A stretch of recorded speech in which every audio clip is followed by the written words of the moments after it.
America से cartoon आता है जिसका नाम डोनाल्ड ट्रंप है, वो भाई उसके साथ घूम रहा था और दिल्ली के सड़कों पे उसके गुंडे बहनों की आबरू से खेल रहे थे।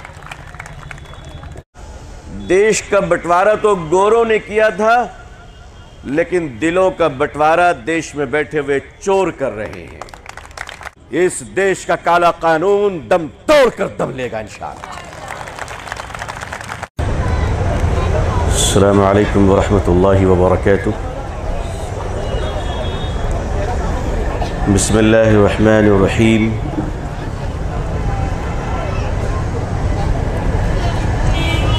इस वक्त हमारा भारत और हमारा मुल्क एक ऐसी हालात और ऐसे दौर से गुज़र रहा है कि हमने अपने बड़ों से जो 47 के बारे में सुना था, हमें लग रहा है कि अगर आज के दिन ऐसे हैं तो वो दिन कैसे रहे होंगे। लेकिन 47 में जो कुछ हुआ और आज जो कुछ हो रहा है, इसमें जो सबसे बड़ा और बुनियादी फ़र्क है, जो बेसिक डिफरेंस है, वो ये है कि 1947 में बदकिस्मती से देश का, मुल्क का बंटवारा हुआ था। 2019 और 20 में दिलों का बंटवारा किया जा रहा है। और ये दिलों का बंटवारा, देश का बंटवारा तो गोरों ने किया था, लेकिन दिलों का बंटवारा देश में बैठे हुए चोर कर रहे हैं।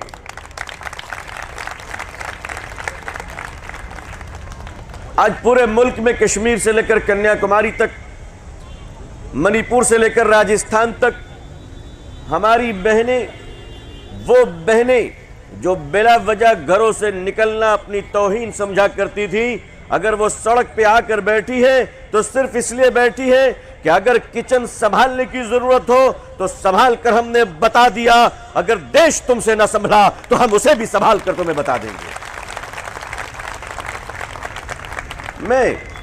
मैं जाती तौर पर अपने भारत की बहनों को, जाती तौर पर अपने देश की महिलाओं को सम्मान और सलाम की नजर से देखता हूं कि सलाम हो तुम पर कि तुमने वो मोर्चा संभाल लिया जो बड़े बड़े मर्दों को संभालने की हिम्मत नहीं हुई थी। लेकिन हमारे इस देश के माननीय प्रधानमंत्री, ऑनरेबल प्राइम मिनिस्टर, प्रधान सेवक आदरणीय श्री नरेंद्र मोदी जी, उन्होंने अभी एक आध साल पहले ये कहा था कि भारत की मुस्लिम महिलाएं ये मेरी बहन है और मैं उनका भाई हूं। लेकिन उस भाई को आज पता नहीं चल रहा है कि 3 महीने से बहनें सड़क पर क्यों बैठी हुई हैं। उस भाई को मौका नहीं मिलता है। अमेरिका से कार्टून आता है जिसका नाम डोनाल्ड ट्रंप है, वो भाई उसके साथ घूम रहा था और दिल्ली के सड़कों पे उसके गुंडे बहनों की आबरू से खेल रहे थे। दिल्ली के दंगाइयों ने यह बताया कि उनके दिलों में नारी और महिलाओं के लिए कोई सम्मान नहीं है। वो झूठ बोलते हैं, झूठ बोलते हैं। बाबा साहब अंबेडकर ने इस देश को जो संविधान दिया, वो संविधान इस देश को जोड़कर रखने के लिए है। मुसलमान तो एक बहाना है, दलित असल में निशाना है। उन्हें यह बर्दाश्त नहीं है कि हमारे बहुजन परिवार के लोग, ओबीसी भाई बहन, दलित और ये बंजारा समाज जो आजादी के साथ जी रही है, जो असेंबली में पहुंचकर मिनिस्टर बन रहे हैं, जो पार्लियामेंट में ऑनरेबल मेंबर ऑफ पार्लियामेंट बन रहे हैं, एसपी और डीएम बन रहे हैं, वो उनसे बर्दाश्त नहीं हो रहा है। हमारा तो छोड़ो, हमसे अगर तुम मांगोगे तो हम बता देंगे हमारा कागज दिल्ली का लाल किला है और हमारी आइडेंटिटी ताजमहल है। अभी चंद दिनों पहले दुनिया के सबसे बड़े कार्टून अमेरिकन प्रेसिडेंट तशरीफ लाए थे। मैं वैसे कार्टून वार्टून तो देखता नहीं हूं, लेकिन जो कुछ जानता हूं उसके नॉलेज में अगर ये बात मुझे लाएंगे तो मैंने दुनिया में इससे बड़ा कार्टून कोई नहीं देखा है आज तक। मुझे कभी कभी लगता है कि दुनिया के बहुत सारे साइंटिस्ट कुछ बनाना चाह रहे थे, वो बना नहीं सके तो ये बन गया।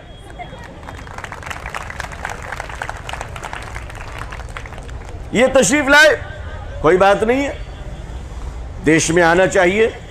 हमारा देश बड़ा महान है, भारत बहुत महान है। यह अलग बात है कि आजकल कर्जों से बहुत परेशान है। भारत बहुत महान है, यह अलग बात है कि बैंक को लूट लूट के लोग भाग रहे हैं। जाहिर सी बात है कि जब चौकीदार के रहते हुए देश लूटा जाएगा तो बहनें फिर इस देश को संभालने के लिए सड़क पर आने को मजबूर हो जाएंगी। खुदा ने इस देश को चौकीदार भी बहुत महंगा दिया है। इतने में तो पूरे देश के लोग चौकीदार बन जाएंगे। लेकिन ट्रंप साहब जब तशरीफ लाए, उन्होंने कहा कि हम ताजमहल देखना चाहते हैं,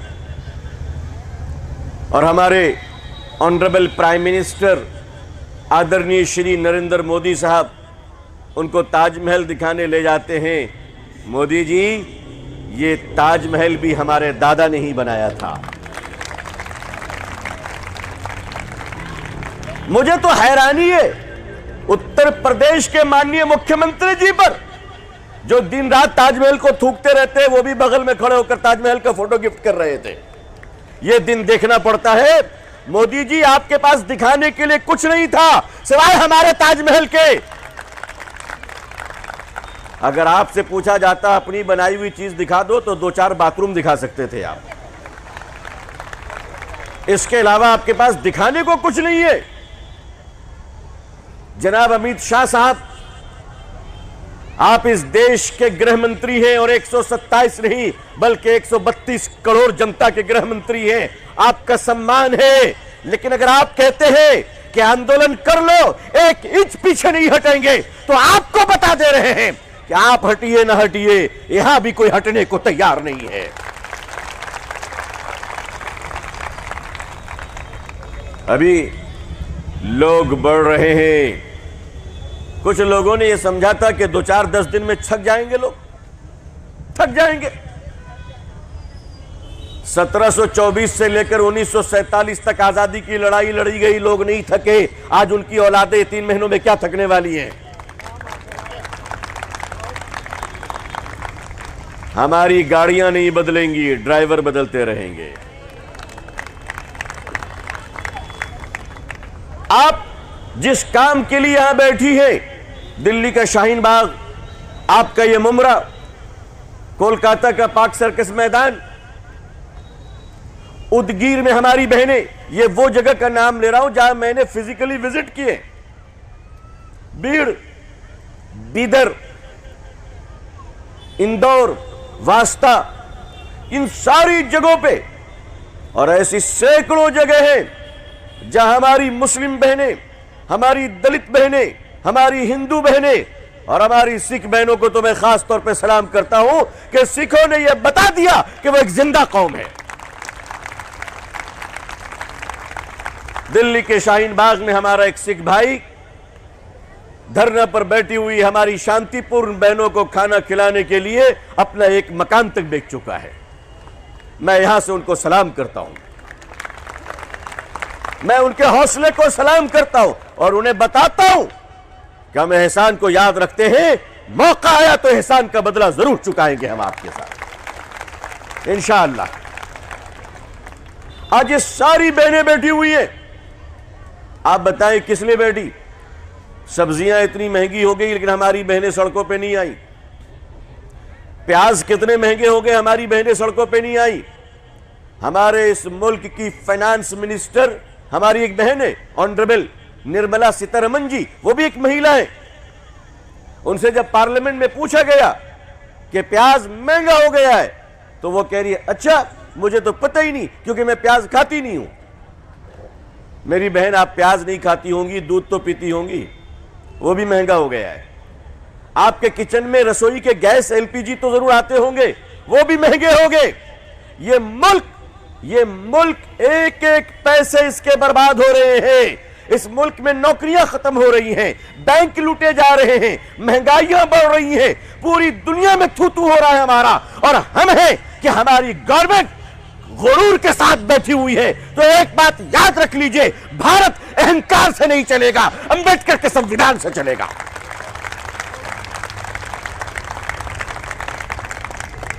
भारत के सभ्य समाज को यह तय करना पड़ेगा कि अहंकार जीतता है या अंबेडकर का संविधान जीतता है।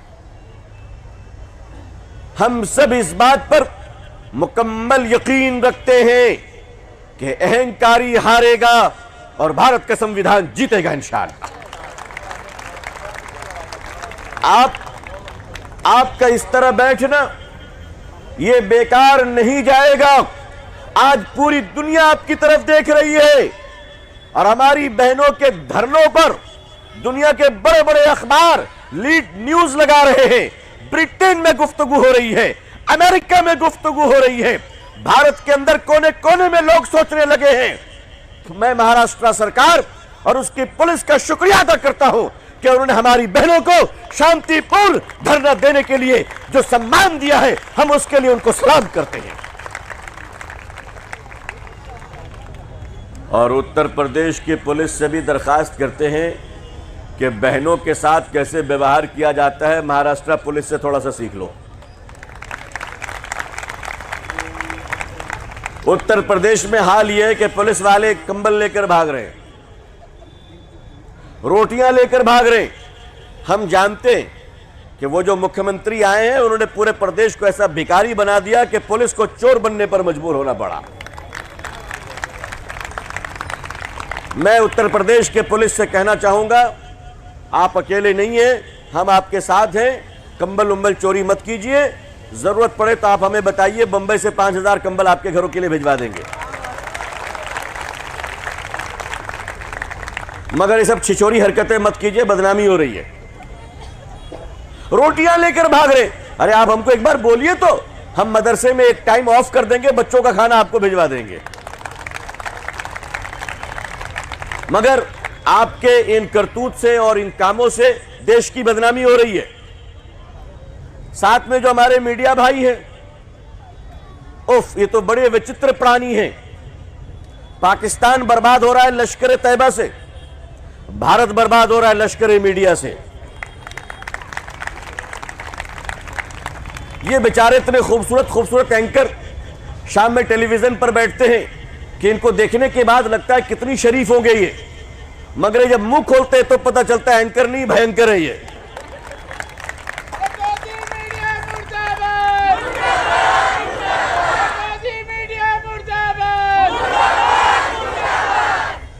टीवी देखना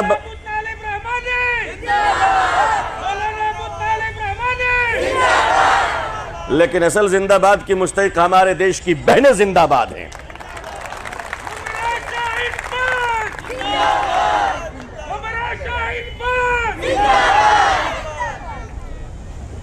ये चंद गोदी मीडिया वाले, लेकिन मायूस मत होइए, ऐसे में ऐसे भी लोग हैं जिन्होंने इनकलाब पैदा कर रखा है। रवीश कुमार को कोई भूल नहीं सकता, कोई नहीं भूल सकता। अभिसार शर्मा को कोई भूल नहीं सकता, प्रसन्न वाजपेयी को कोई भूल नहीं सकता, विनोद दुआ जी को कोई भूल नहीं सकता, आशुतोष को कोई भूल नहीं सकता।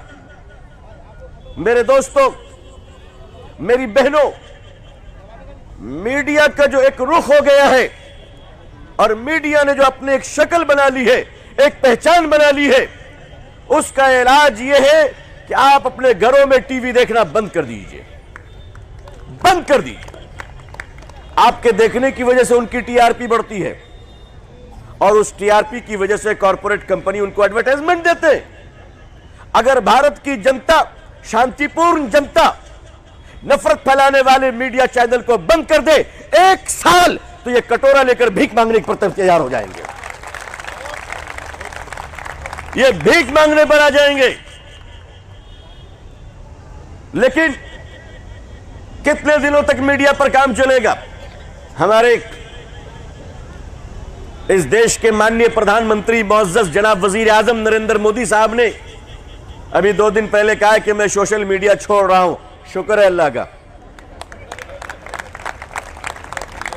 इतनी आग लगाने के बाद होश आया आपको। आपने पहले छोड़ा होता तो इतने लोग छूट नहीं थे, इतने लोग बच जाते। देर आए दुरुस्त आए।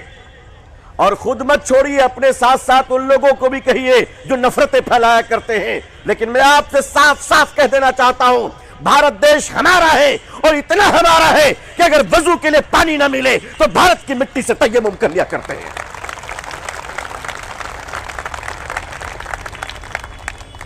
जिसको जहां जाना है जाएं।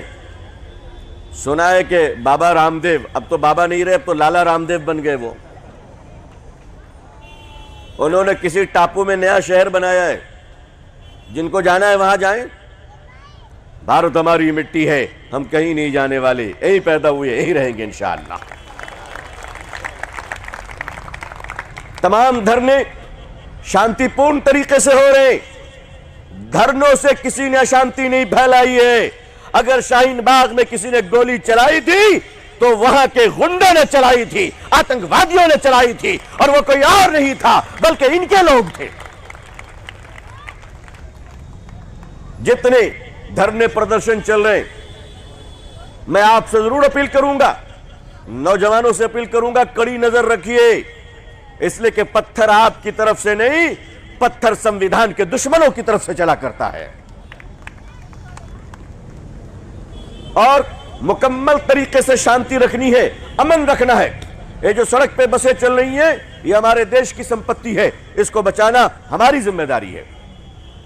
हमारी मां बहनें किसी भी धर्म की हो, किसी भी जात की हो, किसी भी भाषा की हो, वो हमारी बहन है, हमारी मां बहन और हमारी बेटियां हैं, हमारे देश के बच्चे हैं। ये देश हमारा है, ये तिनका हमारा है, ये बसें हमारी है, ये मुसाफिर हमारे हैं, ये सरकार हमारा है, ये पुलिस के भाई बहन, ये पुलिस वाले हमारे भाई बहन हैं। हमारी तरफ से इनको कभी कोई तकलीफ नहीं पहुंचनी चाहिए, इस बात का हम इकरार करते हैं। मैं इसी के साथ आपके हौसलों को सलाम करता हूं। मैं इसी के साथ आपको मुबारकबाद देता हूं और यह खुशखबरी दे रहा हूं, देर हो या दुरुस्त, इस देश का काला कानून दम तोड़कर दम लेगा इंशाअल्लाह। वो मरेगा। काला कानून को मरना है, लेकिन बेगैरत चूंकि बहुत ज्यादा है, लिहाजा इज्जत के साथ नहीं मरेगा, जलील होकर मरेगा इंशाअल्लाह। आप मायूस ना हो, आप निराश ना हो। थोड़ा वक्त लग रहा है, लेकिन मैं अल्लाह से दुआ करता हूं कि भारत सरकार को भी समझ में आए कि ये जनता हमारी है, हम उनके हैं। न हम उनसे लड़ेंगे, न वो हमसे लड़ेंगे। मिलजुल कर रहना है। काला कानून को खत्म कीजिए और अंबेडकर जी के दिए हुए संविधान की सम्मान करते हुए देश के सभी लोगों को इज्जत के साथ जीने का भरपूर मौका दीजिए। इनकलाब जिंदाबाद, एहतजाज जिंदाबाद, मुमरा और हमारी बहनें जिंदाबाद। जय हिंद, जय भारत। बहुत बहुत शुक्रिया, बहुत बहुत शुक्रिया। वस्सलामु अलैकुम वरहमतुल्लाहि वबरकातुहू।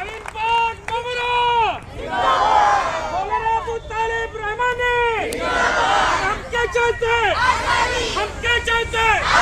संविधान, भारत।